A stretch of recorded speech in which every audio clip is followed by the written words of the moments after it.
look, I tell you what, let's change the rundown a bit and go straight to Nicholas Reece, because just introducing you, Nicholas, I remembered what your council's been up to lately. You're talking about changing the name of the Yarra now, which is an Indigenous name, to another Indigenous name. What's wrong with Yarra? Yarra, Yarra, flowing water in the local dialect, apparently. Well, now, Chris, as you know, facts are important in these debates, and it's in fact not the City of Melbourne that's proposing a name change to the Yarra River. It's come out of a study that the City of Melbourne was involved in.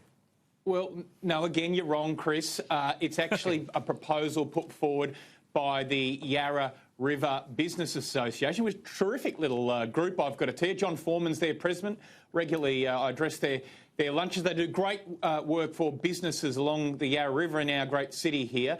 And they have put the idea forward of changing the name because they think it's respectful of the history and tradition of the area. And I suspect they think it might also help attract a bit of tourism, which is good for some of those businesses that they represent. Now, the City of Melbourne responded to that by saying, you know, interesting idea, and I think that's about as far as they went. So there's no formal proposal for the name to be changed, but it is something that is being talked about a bit on Talkback Radio and discussed in Melbourne at the moment. So what's your view on it? Are you going to stick with Yarra or do you want to change it? Look, I don't think that there is a political consensus or a community consensus for a name change. I think people think the Yarra River name is a good one, but I also think it's a good conversation to have because I do think that, you know, in many cases it's actually better to revert back to the traditional Indigenous name in the same way as Ayers Rock is named Uluru or the Olgas, you know, got renamed or went back to being Katajuta.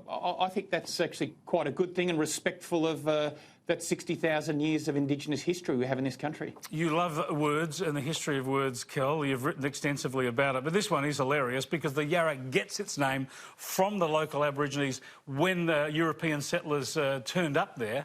So it seems like the wrong target to look for an Indigenous name change. It's a bit complicated because both from research done by Indigenous people and by anthropologists, our picture of Indigenous languages before settlement is still not clear.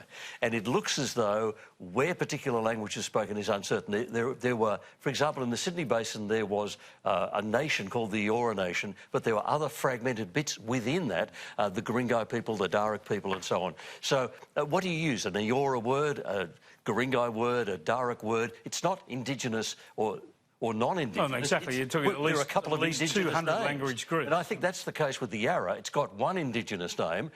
Whether that represents the larger nation that covered the Port Phillip area or whether it represents a small group, I don't know because we don't have enough detailed information, really. Yeah, which is why I say it's got a great Indigenous name and let's stick with the Yarra Yarra.